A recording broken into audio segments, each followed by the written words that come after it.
Discipline. No matter the sports league you're talking about, every single one has specific rules and regulations to follow. This of course includes the Overwatch League, which certainly has seen its fair share of punishments and drama throughout the years. Many of these came in the first few seasons when a lot of you watching this video may not have even been around the scene yet, so some of these things that we're about to talk about you may have never even heard of before. There's certainly been some wacky ones and some inconsistent rulings, so I think it's about that time to take a trip down memory lane with a timeline of every single fine, suspension, and other punishment in Overwatch League history. We begin with the inaugural season, more specifically, the 2017 preseason, where former Philadelphia Fusion tank player Sato was caught account boosting. In other words, he was taking payments in exchange for helping players climb the ranked ladder. This is not only a violation of Blizzard player policies, but the esports scene as a whole heavily frowns upon this type of behavior. In fact, the Overwatch League took it so seriously that they issued a ruthless 30-game suspension, which to this day is still the longest suspension in Overwatch League history. It accounted for 3/4 of the regular season. Man. Adding into the preseason punishments are Undead and Zushu, two players from the infamous 0-40 Dragons. The two of them got caught account sharing while duo queuing one time. Account sharing is a breach of Blizzard rules, and the Dragons chose to fine the two of them $450 a pop. All things considered, a pretty minimal fine compared to some of the other stuff we'll get into. And right away you can see that play out as we fast forward to January, where their former coach, U4, was punished for two things. One for a long history of account sharing, and once for illegally contacting other teams and their players without permission from the Dragons. All these illegal acts led to a fine worth $9,250, easily the biggest fine for an individual in league history. Fast forward, here in the same month, on stream, former Dallas Fuel tank player and famous streamer XQC referred to fellow OWL tank player Muma with homophobic remarks. The punishment for his remarks? A $2,000 fine and a 4-game suspension by the Overwatch League. Later on, the Dallas Fuel would extend this suspension to the rest of Stage 1 2018. XQC would go on to apologize for what he said, and Muma would accept. Now finally, the last January punishment comes from famous Overwatch League player Prophet, who has one of the most iconic moments in Overwatch League history when he flips off his player cam for the entire audience to see. Performance by Huragan Eichenwald, though, I mean, really sick fire play.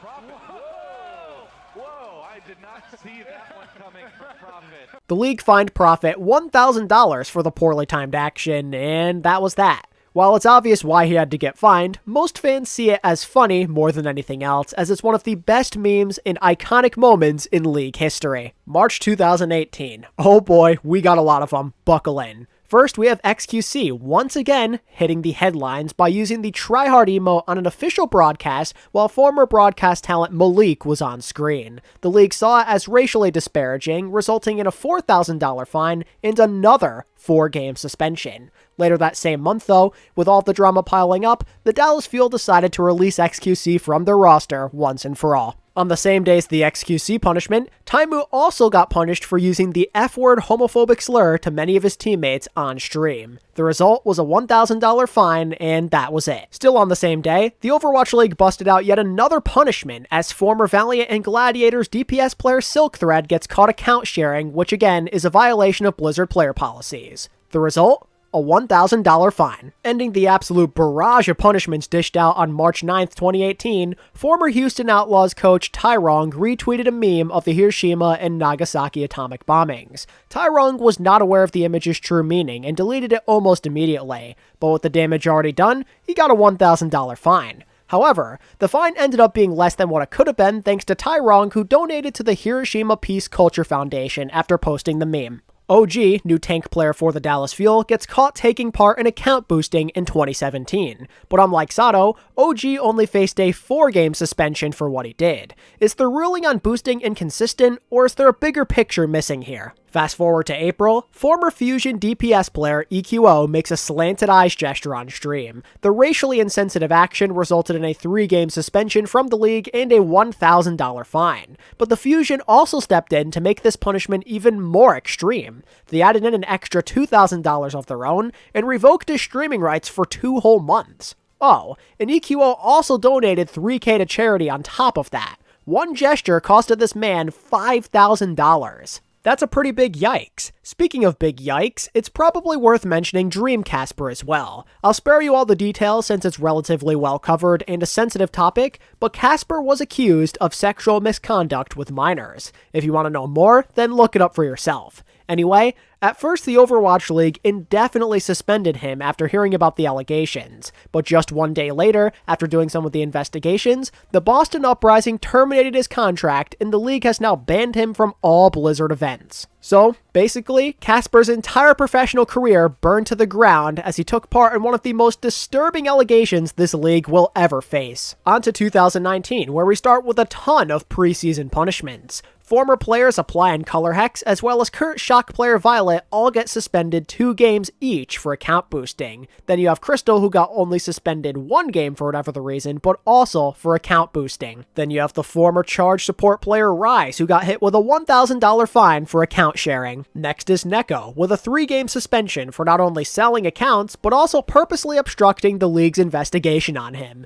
Dude must have really not wanted to get in trouble, but considering that he likely got a worse punishment because of his actions, it definitely was not worth it. But if you thought that was bad, former LA Gladiators and London Spitfire support Rippa got it the worst. He got a whopping 5-game punishment for throwing ranked games and being toxic. Thankfully for him, it really didn't matter since he was a bench player at the time, but still, that's pretty big. Now for a miscellaneous. While it's unclear when it happened exactly, Funny Astro was punished for boosting during his rookie season on the Atlanta Reign. It didn't really affect him seeing as he was a backup at the time, but he did go on to miss the first 10 games of 2019. It's the second longest suspension for boosting, with only Sato receiving a more harsh punishment. Fast forward to April 2019. Hunter's DPS Yang Xiaolong makes an inappropriate comment towards famous streamer and Contenders player Aspen. The comment in question was put in match chat where he called Aspen Among's second wife, quote unquote. The league itself did not really take action for this, but the Hunter sure did, let me tell ya. For his joke, the Hunters fined him 1 month of his salary and a bonus payment he was supposed to get. That's absolutely brutal. And the Hunters aren't the only Chinese org to go through some stuff that year, cause Crystal also made some headlines for a second time that year during August. This man got caught telling straight up lies. It all started when Crystal requested a leave of absence to be with a sick mother back in China, but after taking his leave, he completely stopped communicating with the team. He straight up ghosted them even after his mother was supposedly making a recovery, all while making several social media posts featuring him and his girlfriend. Yeah, he literally took off from his job to simp for a girl. Not a very smooth move. After seeing Crystal do all of this while still refusing to communicate, the Spark indefinitely suspended him, gravely warned him for his actions, and fined him 3 times to make up for all the days of leave without permission. But even after this suspension went through, he still refused to get in touch with them. The Spark gave him plenty of chances to apologize and make up for his actions too. We're talking 10 months into the future before they finally released him in summer 2020. If that wasn't enough, he was a pain for this team even while he was there, skipping scrims, being disruptive during practice, complaining about his role on the team, and purposely delaying his arrival in the United States to miss the preseason. And let me tell ya, the Spark were not so willing to let this go even after things ended between the two of them, cause in 2020, they filed a $2 million lawsuit towards him. It's believed that this was resolved outside of court, but still, you have to really screw up big time for that kind of money to be thrown at you. Let this be a lesson to any of you out there. Be mature, take responsibility, and be professional. Wrapping up 2019 is Fissure. After temporarily retiring and leaving the Seoul Dynasty, he did a stream where he talked to his fans. During said stream, he leaked that the Overwatch League would be switching to a role lock in Stage 4 2019. This, at the time, was private information, and the league fined him $3,000 for the leak. It's kind of funny to see a punishment happen to somebody who isn't even on a team. It's a very rare occurrence, to say the least. 2020 and onward is where we see less of a barrage of punishments per year. Starting off 2020, it's going to begin with yet another allegation, this time against former Tank player Muffin. He was accused of messaging women, asking for explicit photos, and aggressively touching them at an Airbnb. Soon after these allegations came out, the Uprising benched him while they did their investigation, and not long after, his contract was terminated. And if I remember correctly, he's also banned from Blizzard events in general right now. Yet another Boston player's career goes up in shambles just like that. Okay, but how about a more light-hearted punishment that happened in the same month? The ever-so-famous Lastro and Rascal punishment. For some context, the Valiant and Shock were playing in a regular season match and they were talking to one another through the game chat. And Lastro and Rascal, well, they like to be a little silly sometimes, which led to one of the most famous moments in Overwatch League history. Lastro typed the famous words, "Sex, big dick," and Rascal followed up with some words of his own. However, what these boys didn't realize was the broadcast could see the chat, which meant that thousands of people watching from home were able to witness this live. While arguably being Blizzard's fault here, since they didn't really warn anybody about this, the inappropriate and unprofessional behavior did lead to a $1,000 fine for each player. Most people look back at this as a pretty silly and iconic moment in the league's history. It's not really offensive to most, it's just hilarious. It's a great meme and something we'll always remember. Next is gonna be Violet. For the second time in this video, Violet was witnessed being toxic on stream multiple times, even using slurs and telling somebody to off themselves. Violet was suspended 1 game by the Shock and fined for an undisclosed amount. Violet's behavior violates Section 6.4 of the Overwatch League Official Code of Conduct, and of course, this type of behavior is just never okay. Now we're on to 2021, and honestly, not much happened. The only noteworthy disciplinary action that I can remember is when MCD got caught making racist comments to a Chinese player on the ranked ladder. Now, of course, this is just something you should never do. It's insensitive. Watch your mouth. But given that he played on a Chinese org in the Spark, that made things only worse for him. The Spark were having absolutely none of this, because not long after the video surfaced, he was released from the team effective immediately. And this, ladies and gentlemen, is why you keep your cool and think before you speak. Otherwise, it just might cost you a job.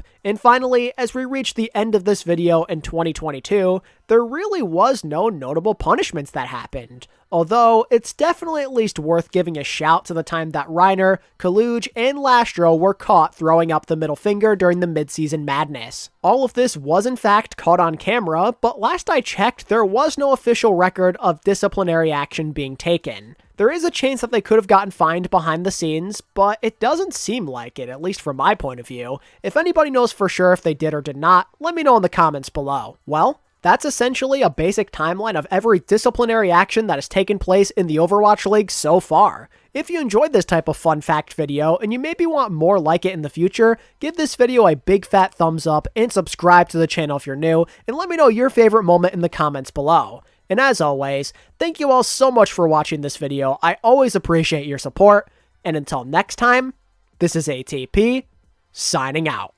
Peace.